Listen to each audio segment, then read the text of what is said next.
மக்களே, நம்ம இன்றைக்கி என்ன பார்க்க போகிறோம்னு பார்த்தீங்கன்னா, நம்ம டின்னர் சாம்பார் பார்க்க போகிறோம்.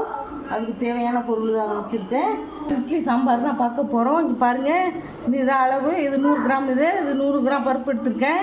இதுக்கு தேவையான கத்திரிக்காய், முருங்கைக்காய், இது பாருங்கள், கத்திரிக்காய், முருங்கைக்காய், கேரட், ஒரு 4 தக்காளியை அரைச்சி போட்டிருக்கேன் குறைன்னு.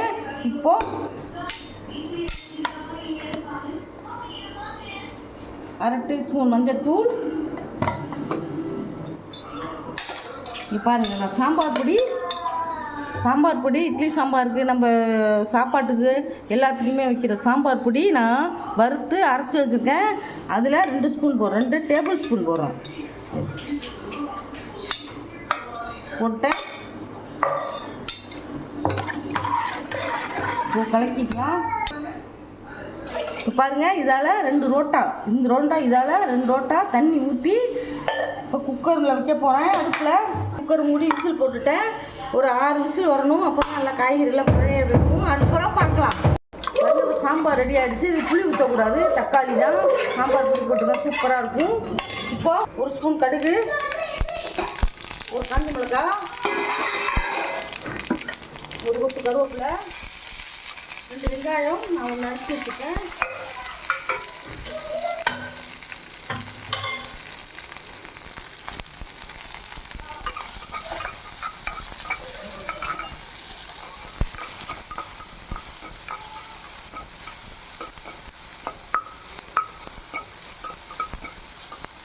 சாம்பார் ரொம்ப அருமையாகவும் உங்களுக்கு சூப்பராக இருக்கும்.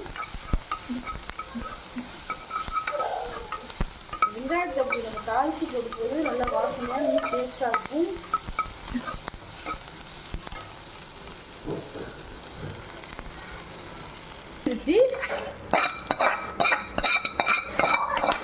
சாம்பாரில் இந்த மாதிரி தாளித்து போடும்போது சூப்பராக இருக்கும்.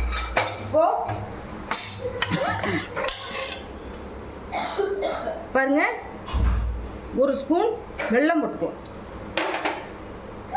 எல்லாம் சாம்பார் சூட்டோடு எல்லாம் போட்டும் வெள்ளத்தையும் இதில் போட்டு இப்படி கரைச்சி விட்டுக்க வேண்டியதான். இப்போ பாருங்கள், ரொம்ப சிம்பிளான இட்லி சாம்பார் ரெடி ஆகிடுச்சு. இதே மாதிரி நீங்களும் வச்சு அசத்துங்க. இந்த ரெசிபி உங்களுக்கு பிடிச்சிருந்ததுன்னா எங்கள் சேனலை ஷேர் பண்ணுங்கள், லைக் பண்ணுங்கள், சப்ஸ்கிரைப் பண்ணுங்கள். தேங்க்யூ, பாய்.